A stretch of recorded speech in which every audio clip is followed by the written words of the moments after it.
Hey guys, this is Dubuisson, and this is the third video in a series of videos detailing the setup and use of the Selenium testing tool for the Linux environment, specifically for the BreazeHome development virtual machines.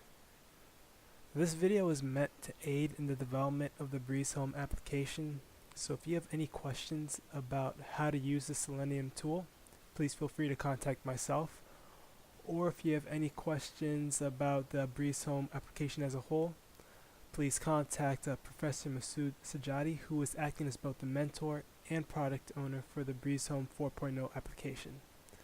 I'll be displaying both of our contact info at the end of the video. Now, in the last couple of videos, I went over how to set up and install Selenium in the development virtual machine, as well as how to write simple scripts that manipulate various web page elements. In this video, I'll be showing you guys how to write unit tests for the BreazeHome project using Selenium. So without further ado, let's just go straight to the demo and write our unit test. So this time I'll be doing the demo in the BreazeHome development virtual machine. Now, assuming you have Selenium set up and installed, there are a couple things that we have to do before we can write any scripts for the BreazeHome development environment. The first thing we're going to have to do is we're going to have to run the backend. Now, I've already created a simple script to do that, so I'll start running my backend. The next thing we're going to have to do is we need to also run our front end. And over here I'll run the front end as well. And once we have those two things running, then we can actually start writing our script. Now, as in my past videos, I'll be writing and editing my script in the Atom text editor. And actually, let me close this over here. Alright, when you run the front end, it'll automatically open up Google, but you can just close Google. And we'll be doing all our editing in Atom. Now, I've already written a unit test already, and we'll be going through everything together. Now, all these imports we've already talked about in previous videos, except the import unit test. This is the new import that you're going to want to include for your script, because without it you can't write any unit tests for your BreazeHome development. Now, in any unit test, you're going to have three basic parts. Alright, you're going to have a setup, a teardown, and your actual unit test, and it's all going to be part of a class that you write. Now for this demo, the class that I created was property competition tests. Alright, so it's just good to give the class name something that has to do with whatever you're trying to test. And inside the parentheses, you're just going to put in unit test.testCase. And within your class, we're going to have minimum 3 methods. You're always going to have a setup and a teardown method. And the setup and teardown are both very simple. In your setup method, you're just going to create an instance of your driver. Just do self.driver equals, and then as in our other videos, you just create a WebDriver. And in the teardown, we just tell the driver to quit, right? Just self.driver.quit. Now, the only tricky part comes in actually writing the test case itself. Now, if I uncollapse it, what you're going to want to do first is you're going to want to take self.driver and set it equal to whatever your automation driver is. I just named it driver. And from there on, it's all up to you. Now, in this case, I created a wait object using the WebDriver wait and I have it set to 10 seconds, and I also have my page load timeout set to 10 seconds as well. I also have my driver set to implicitly wait 2 seconds for any web page element to show up before giving an error. Now, the one big change you're going to see is that when we call up our web page, we're not going to actually go and give it a URL that's going to connect to the web. Instead, what we're going to do is we're going to connect to our front end. And this is the URL to our front end right here, right? This specifically.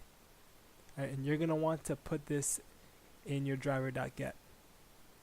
Once you have that, it's up to you how you write your test case.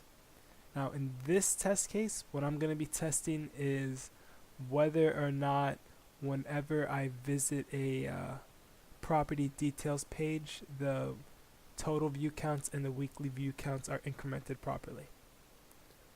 Now, the first thing I'm going to do is I'm going to access the BreazeHome web page using the WebDriver.get, and from there I'm going to go to the search default button right over here, and then finally click on that button.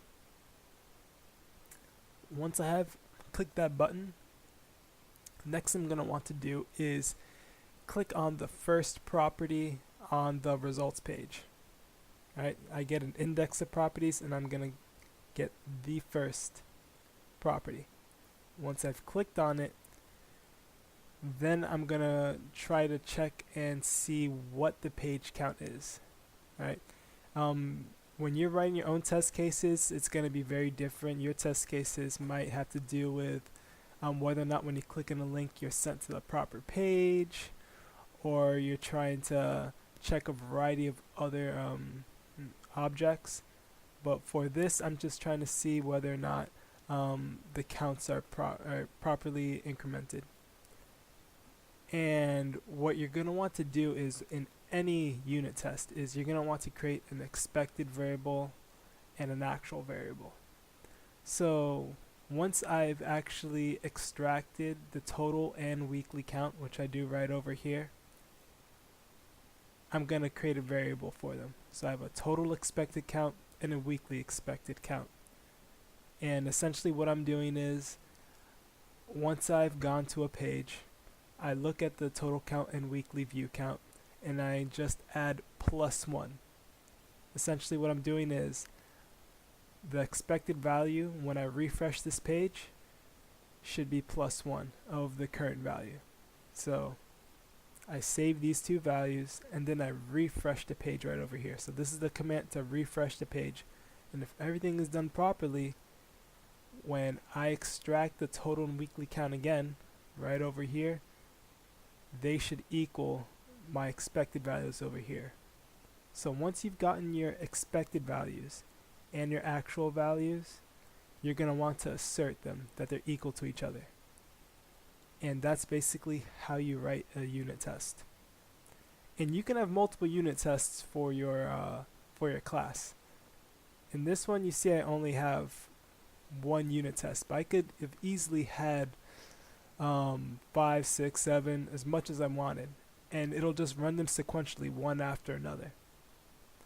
So let's actually run this unit test so you can see how it looks like. And I'm going to open up another terminal,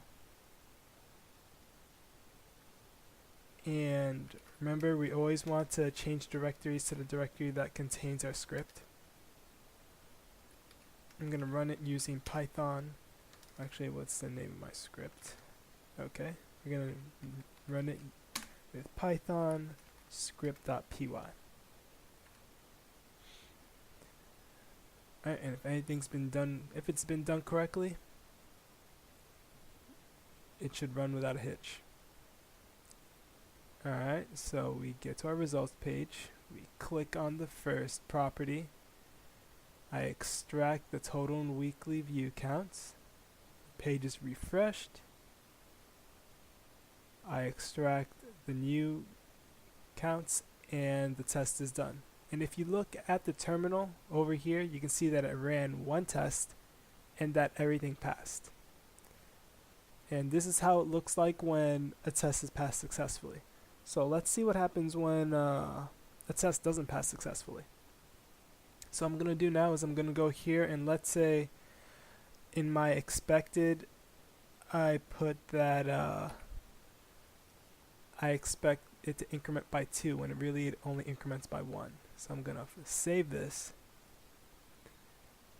and I'm going to run this test again. So when it runs this test and it asserts these values, if they don't match up, we're going to see what message we get. Alright, so it gets to the results page, gets to the details page, and now when I'm extracting these total weekly views, the weekly view, I'm setting it that it's being incremented by 2 when really it's only by 1. So I should get an error. And right here you see that there was one failure, and it tells me where the failure was. At the weekly expected, the weekly actual, there's an insertion error. This is the message you're going to get when you have a failed test. So let's see what happens when we have 2 errors actually within our test. I'm going to save this and run it once again, and we'll see what happens. Right. So the script runs again. Get back to the results page.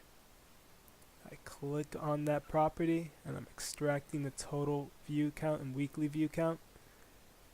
The page is refreshed, and I extract them again.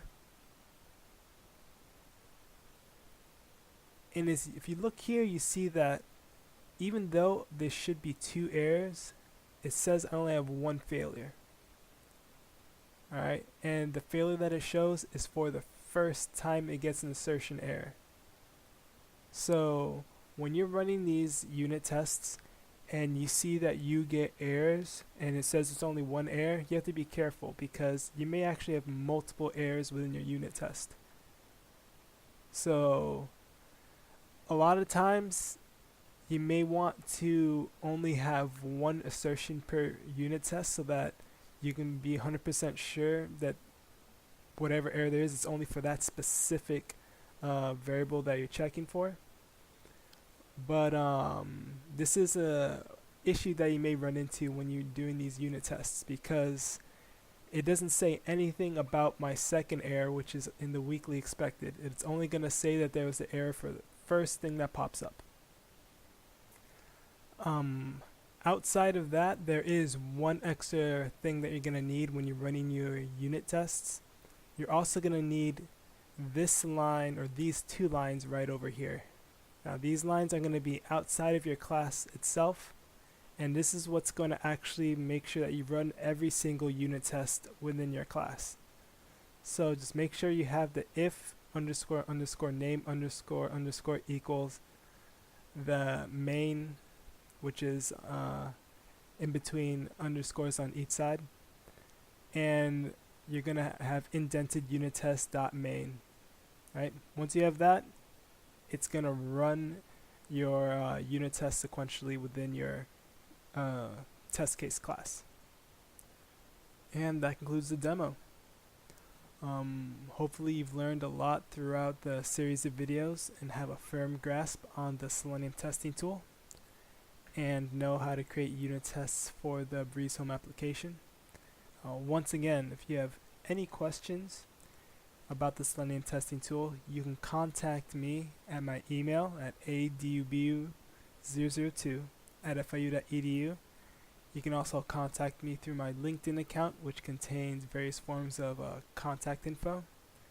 And if you have any questions about the BreazeHome application as a whole, you can contact the product owner and mentor, Professor Masood Sajadi, and his email is listed here as well. Now once again, I hope you've learned a lot throughout these series of videos, and that's it.